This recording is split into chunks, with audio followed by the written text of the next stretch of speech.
Alright guys, so this is going to be my first tutorial on the combination lock system. So basically what we have here is this is the master panel here. What you do is you type in a code that you want for your lock. So I'm going to set it to 1, 2, 3, 4. Okay? I come over here. This is the logic board.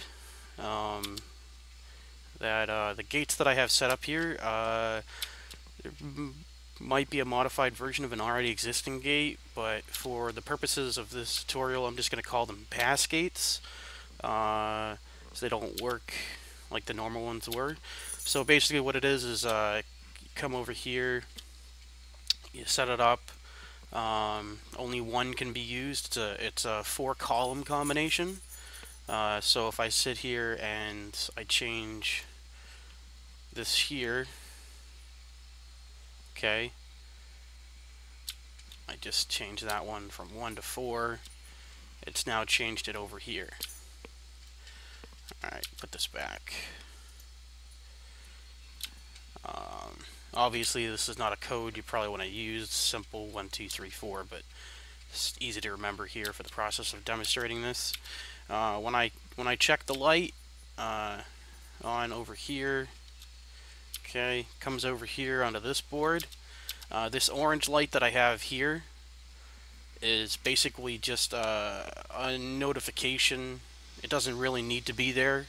It's an extra light, but I have it there just as a marker so it reminds you which one is on. So basically you come from the master board, comes over here, it's linked to this first orange light, it turns that on, and then the orange light turns on this top green light. Now this top green light is basically like the tracking light for when somebody punches in the code. Alright, so if I come in here, I type in this first one.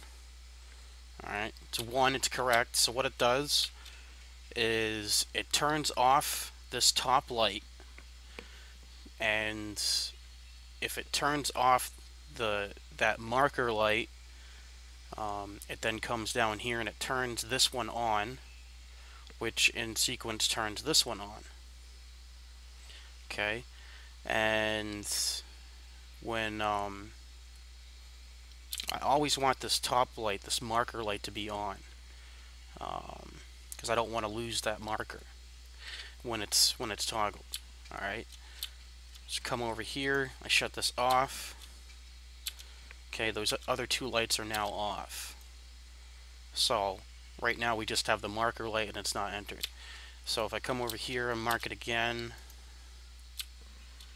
okay, this here is basically a separator light, because if I just had the two lights, then I wouldn't ever be able to shut this off once I turned it on.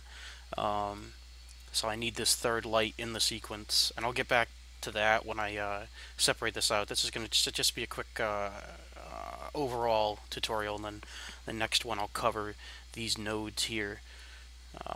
Like I said, I'm going to call them pass-through gates. Pass-through gate nodes is what I'm going to call them. Now, it comes over. Alright, this right here is the gate system that I have set up. So this one here that I have here is turned on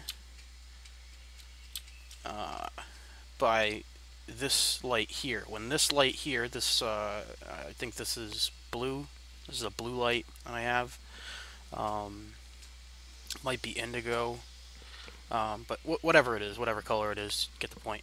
So this light here turns on, and when this light is on, it turns this light on. When this light turns off, that light will turn off. So this here, these are AND gates, and then the switches are basically buffers to it. That way you're not having, I think, because basically with an AND gate, what ends up happening, I'll show you. Okay. Alright. So I got 2. Alright.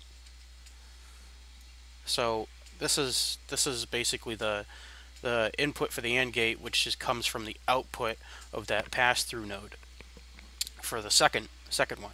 Okay. Now, when both of these are on, okay, this light here is on. Okay. So when that light is on, that marks that the first 2 entries are valid. So if I go on over here and I check this off, see if I can get the right camera view here to show you. Alright, so I turn this off and it causes that to turn off, but as you see it go through, it turns lights on that would unlock the gate, and you'll see a better, I'll explain it when I go through the AND gates later on, piece by piece, sectionally. Like I said, this is just an overview of all of it. So I go back here and I shut off this first one. Okay. Go to the gate, right? You see it turned on this light here, and it's going through. Now that's because of the way the AND gate works. When something shuts off, it just shuts off. But when the other one gets shut off, it sends the same thing because it's a toggle. Okay, to shut it off again. And so that shut off toggles this one, and then goes to here, which is the input to here, this gate here. I know it's set up a little bit differently, but every time I tried to place down here to get it to look the same as this one, I was having issues trying to place it. It would go in all weird directions, these switches, and wouldn't just set right, and I just didn't want to bother with it too much. I mean, I think it's neat enough. I like symmetry, if you can't tell. But anyways, all right. So that's that. So this is the AND gate. So these trigger here now. All right. So I'll show you without going through there. Okay. When those are both on, that bottom one turns on, and this is the output of the first AND gate. If 1 and 2 are correct, then the combined one is correct, and that then toggles this. And then if I come over here, this is the 3 and the 4. That then turns on this input here, which then goes into the combined AND gate to bring 1, 2, 3, and 4 together, which then comes over here to this AND gate. And this AND gate is after somebody punches in a code, they can go ahead and press this lever, and that lever turns on this one. Okay. And as you see, the door opens, and then I have a thing set that, normally this is gonna go on to, I haven't put a reset in here, but for the door I have. So normally you're gonna put it here and be open, then you leave this area and it automatically shuts the door. Okay. Now the reason why instead of a floor switch I have a trap door is because it's more reliable. Okay. Now, the reason I say that is because this light will never turn on unless both of those inputs, not even for a split second, unless both of those inputs are on. Okay. Because normally, okay, I'm going to just shut these off here so we can just look at one gate. I can show you. Okay, you see these, the outputs are turning on. Okay, even that split second, if that were to turn on and that was linked to the door, it would open that door. And even if you turn it off right away, it would be open for a split second. It ruins, I don't know, I guess the feel of it. All right, so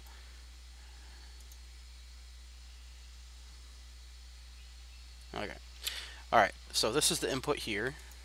I turn this on, but it needs both of them to be on to turn on. Okay, it gets toggled. Now, let's say somebody re-enters it and it changes. So this would go off, and then that would go off, and etc. All right, now they they unclick the other one. Okay. That's not gonna... Alright. So if one just keeps changing, see that light turned on. That's not good. If that was the end, that door would have just opened. Now with this one here, because of the timing on this trap door, okay, it takes a long time to go through. Now both of them are on. I shut it off, and that shuts off. Alright, so this one here, now if it was just a floor switch, if I just kept on hitting that floor lever enough times, eventually it would open by itself with just hitting that floor lever. But because of the time it takes this door to close, because it's the trap door is when it's fully closed or fully opened, it sets off something. Whereas the switches, if it starts to go on, it'll send a signal. If it starts to go off, it'll send a signal. So it sends a signal. The trap door, however, will not send a signal unless it is fully opened or fully closed. So because of the buffer switches that I have, and like I said, I'll cover the AND gates better and other topics, this will never... You can see it glitching back. Well, not glitching, but jumping back before it gets to that fully opened, fully closed position. And that is this is the final output light. That's the input to the door that causes it to open. So I guess I should have made sure that that was closed.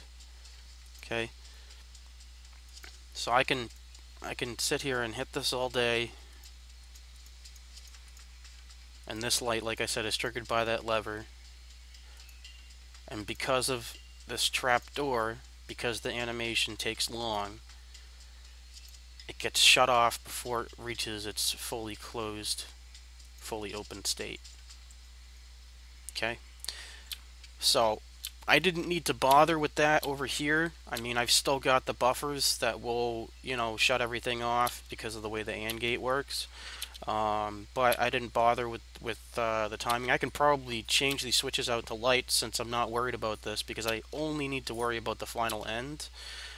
And the lights would just take up less space and be more less cluttery, I guess would be the right word, which I might do, which I plan on doing a slow build through on each of these in order for you to get a better grasp of it instead of me just explaining it later on.